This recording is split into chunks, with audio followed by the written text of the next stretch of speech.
Oke guys, berjumpa lagi bersama Mimin di channel Jurnal Anime Lovers. Pada video kali ini kita akan membahas tentang review One Piece chapter 1031. Tapi sebelum kita mulai pembahasannya, boleh dong Mimin minta subscribe dan like-nya terlebih dahulu biar Mimin semangat untuk membuat kontennya. Oke, mari kita mulai. Cerita dibuka dengan menampilkan para bawahan dalam bajak laut Beast yang sedang melihat tumpukan benda-benda logam yang menghantam tubuh Big Mom. Melihat hal tersebut membuat beberapa dari mereka berpikir bahwa sekarang ini Big Mom telah hancur. Serangan-serangan dari Law dan Kid yang menggunakan kekuatan Awakening dalam chapter sebelumnya memang sangat kuat. Ditambah lagi, serangan-serangan mereka berhasil mengenai Big Mom dengan telak, membuat Big Mom kesakitan hingga tertimbun benda-benda logam seperti sekarang ini. Sekarang ini, Kid dan Law terlihat sangat lelah karena efek kekuatan Awakening yang membuat tenaga mereka berdua terkuras karena mereka sama-sama belum terbiasa menggunakan kekuatan tersebut. Kid dan Law juga terlihat berbincang di mana Law membahas soal kekuatan Awakening Juku-Juku no Mi yang ternyata bisa memberikan daya magnet kuat terhadap suatu objek. Law yang penasaran bertanya, seberapa besar daya magnet yang dapat Kid berikan kepada suatu objek saat Kid menggunakan kekuatan tersebut. Namun, Kid tak mau memberitahu jawaban dari pertanyaan itu karena kita ingin menjelaskan kepada Law detail dari kekuatan yang Kid miliki. Setelah itu, terlihat salah satu besi melayang dan menghantam beberapa anak buah Kaido di sekitar sana.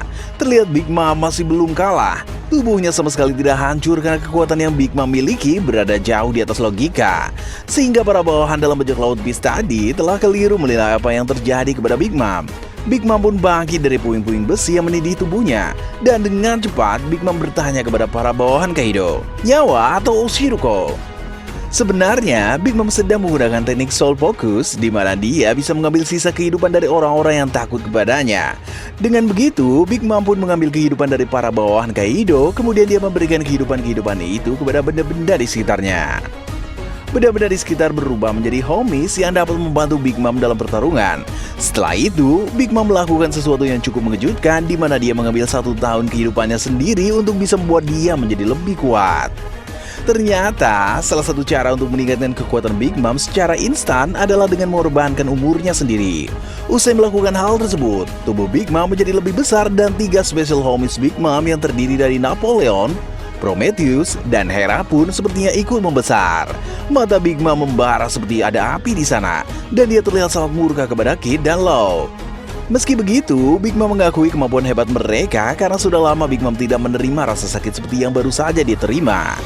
Menurut Big Mom, Kid, Law, dan juga Luffy adalah orang-orang yang serius untuk merebut tahta dari mereka.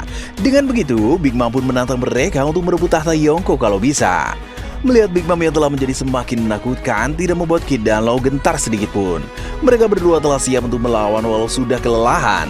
Law yang berniat mempelajari sejarah lebih jauh berpikir tidak mungkin untuk melakukan itu sebelum dia mengalahkan Big Mom. Sedangkan Kid yang berambisi besar bilang selama dia masih hidup maka dia akan melakukan apapun untuk menjatuhkan Big Mom dari atas tahta Yonko. Pertarungan mereka akan segera berlanjut. Dapat dipastikan alur pertarungan Kid dan Law melawan Big Mom bakal lebih seru dari sebelumnya. Karena sekarang Big Mom akan menggunakan kekuatan yang jauh lebih besar. Sementara itu, terlihat Yamato memutuskan untuk pergi mengikuti jalan yang ada di Gua Batu karena pintu depan dijaga oleh terlalu banyak orang. Seperti yang kita ketahui, Yamato harus mencari jalan mana yang paling memungkinkan untuk dilewati dengan cepat karena dia tidak punya banyak waktu untuk bertarung. Dia harus segera pergi ke tempat di mana bahan peledak dan senjata-senjata disimpan. Di Gua Batu saat ini sedang terjadi pertarungan antara X-Drake melawan Apu. Dalam manga One Piece chapter 1030, Apu menawarkan ikatan kerjasama kepada X-Drake. Karena menurut Apu, mereka berdua bisa sama-sama mengambil keuntungan dari perang Wano untuk menjadi pemenang pada saat-saat terakhir nanti. Namun, diketahui X-Drake menolak permintaan Apu, dan malah dia berniat untuk mengalahkan Apu sebagai bentuk balas budi terhadap Luffy. X-Drake juga tahu bagaimana cara untuk menghindari serangan Apu tanpa perlu menutup telinga. Sementara mereka berdua sibuk bertarung dan berbicara, pintu masuk Gua Batu hancur karena Yamato menerobos masuk. Mereka pun cukup terkejut melihat kemunculan Yamato. Kemudian Apu mulai berpikir untuk merayu Yamato agar mau bekerja sama dengannya, karena X-Drake tadi sudah menolak. Saat Apu mulai bilang kepada Yamato bahwa dia punya informasi bagus, Yamato berkata dia sedang buru-buru dan setelah itu Yamato melancarkan serangan kepada X-Drake. Yamato berpikir X-Drake masih seorang Tobiropo, sehingga Yamato menyerangnya. Tapi X-Drake menangis dan bilang bahwa dia bukan lagi bawahan Kaido. Yamato pun meminta maaf, lalu segera pergi dari sana. Kemudian seorang Numbers bernama Fuga berlari ke arah Yamato pergi. Di tempat lain, dua orang agen CP0 telah berada cukup dekat dengan Robin dan Brook. Tapi para suku Ming sekuat tenaga menghalangi agen-agen CP0 itu. Namun, agen CP0 terlalu kuat sehingga suku Ming di sana kerepotan. Lalu para suku Ming itu pun meminta Brook dan Robin untuk segera pergi.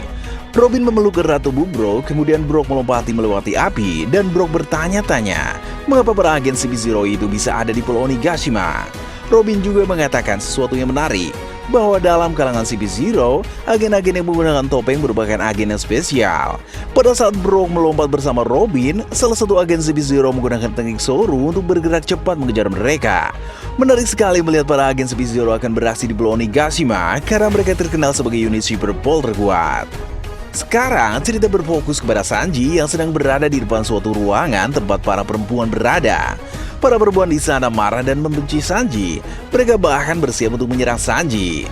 Dari antara para perempuan itu, ada satu perempuan yang terluka dan mereka menuduh Sanji lah yang telah melukai perempuan itu.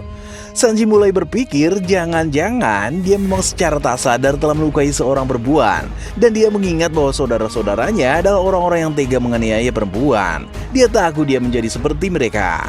Sementara itu, Queen telah berada di dekat Sanji. Tapi Sanji hanya cuek kepada Queen karena pikirannya sedang sangat kacau. Sanji mulai mengingat kejadian beberapa saat yang lalu, di mana dia bertemu dengan perempuan yang mengatakan bahwa dirinya seorang geisha yang dibawa dari ibu kota bunga. Lalu tiba-tiba perempuan tersebut terhempas dan berdarah. Perempuan itu ketakutan ketika melihat Sanji. Jadi, Sanji merasa bahwa memang dialah pelaku yang menyakiti perempuan tersebut. Mental Sanji terguncang karena dia merasa akan berubah menjadi monster tidak berperasaan seperti saudara-saudara kembarnya.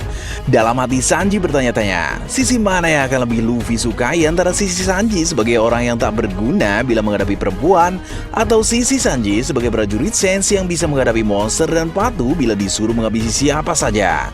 Sanji tak tahu sisi mana yang lebih cocok untuk mendampingi Raja Bajak Laut, dan dia juga bingung apa yang akan terjadi nanti. Sanji kemudian mengeluarkan kaleng Red Suit, membuat Queen senang melihat itu karena Queen berpikir Sanji bakal menggunakannya. Namun, alih-alih menggunakan, Sanji malah menghancurkannya. Sebab dia menyadari perubahan yang terjadi di tubuhnya karena dia telah 2 kali memakai benda itu. Sehingga Sanji tak ingin memakainya lagi. Sanji pun menghubungi Zoro menggunakan Denden Mushi, membuat Zoro terkejut karena Zoro tak tahu dia membawa Denden Mushi. Ternyata Sanji yang diam-diam menaruh Denden Mushi di pakaian Zoro agar mudah untuk menghubungi Zoro kalau ada apa-apa. Saat ini Zoro sedang sibuk bertarung melawan King. Duel mereka masih berjalan dengan sengit, sehingga Zoro bilang kepada Sanji agar jangan mengganggu. Sanji pun berkata dia hanya ingin berbicara sebentar, tak akan makan waktu lama. Jadi sebaiknya Zoro mendengar dulu. Menurut Sanji, mereka pasti akan memenangkan pertempuran melawan bajak laut Beast. Lalu Zoro pun berkata itu tentu saja. Kemudian Sanji mulai mengungkapkan tujuan aslinya menghubungi Zoro, yaitu Sanji ingin Zoro menghabisi Sanji. Seandainya selesai pertempuran nanti Sanji berubah menjadi orang yang kehilangan jati dirinya. Zoro tidak mengerti alasan Sanji berkata begitu, tapi Zoro bilang dia akan melakukannya, dan Zoro juga bilang agar Sanji jangan sampai mati hingga saat itu tiba. Setelah itu, percakapan berakhir. Sanji akan mulai bertarung habis-habisan melawan Queen. Secara tiba-tiba, Sanji menghilang dari hadapan Queen karena Sanji bergerak dengan sangat cepat. Kemudian Sanji menggunakan jurus Hell Memories yang membuat seluruh tubuhnya berapi, dan Sanji menendang Queen sampai terlempar.